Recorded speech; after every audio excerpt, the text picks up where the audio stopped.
All right. Hey guys, Carl here. I got a little bit of a beef, okay? I want to show you guys something. I really enjoy these little videos where you make the little stove, right? You know, you do your fuel, crimp, you drill your holes, and for some reason you have to have a pre-1984 penny after you fill it up, and it makes this beautiful propane stove looking thing. You know what? That's really cool. But in a pinch, are you gonna take the time to do that? I mean, are we really gonna do that? How about I cut the top off a tuna can.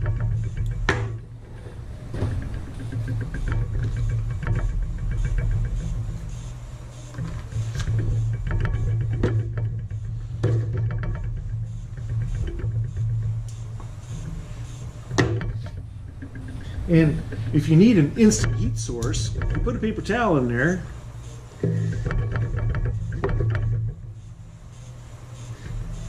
And you already have it. All you do is put a wick in it and it burns. And here I am only running a 50% isopropyl alcohol. I mean, what is this? A buck or two? That's a fair amount of fuel. This sucker will, you can fill it up and run it for 30 minutes. Easy. You want to boil something on that? Let me show you something real quick.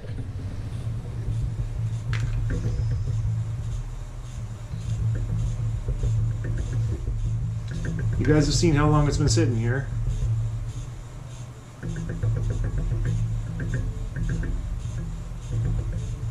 I mean, in that little amount of time, it's already 125 degrees, and it's hot enough that I can't do that, okay? This works. But, you know, I tried. I did a bunch of holes and the penny and all that fancy stuff to get that perfect flame, but if you need a heat source, why are you working so hard? I mean, it's pretty. It's really pretty. So I was kind of thinking here, I'll be like, what if I just cut the bottom off a can, because, you know, they're usually available. Yeah, let's pinch it off here.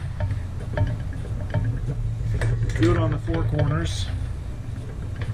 Make her about square. You know what? I'm not trying to reinvent anything here, right? All right. Let's do it a couple more times.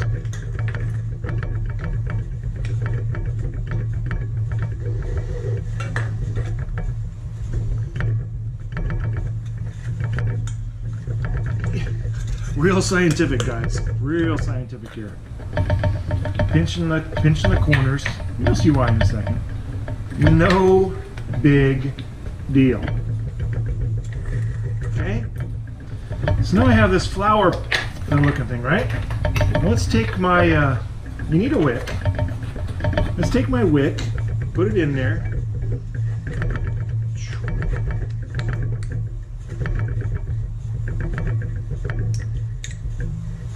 There we go.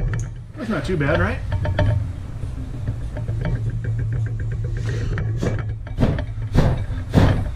See that? Even works in the wind. Oh, got it! Nice. Well, anyway, you see how easy it is to make a stove. So here we go. 50%. Oh, it's even wintergreen, so it smells really good when it burns, by the way. 50% alcohol. Whoa, a little too much, but that's fun. Who cares? Alright, right back. Now that we've done all this, you know, this engineering, I mean, this amazing amount of engineering and everything, and you know, we're hungry, we want to boil some water, we want to cook something small. Now that we've done all that, you know, and spent that 20 minutes drilling holes and putting pennies and getting everything just right, well,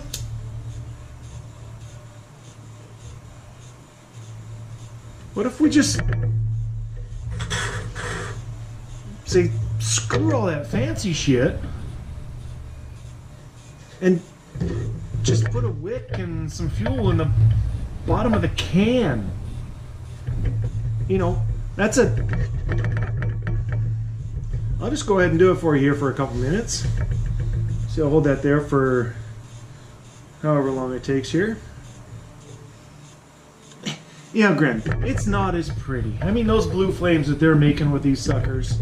But you know what? Even with the spatula here, that's it. I can't do any more, right?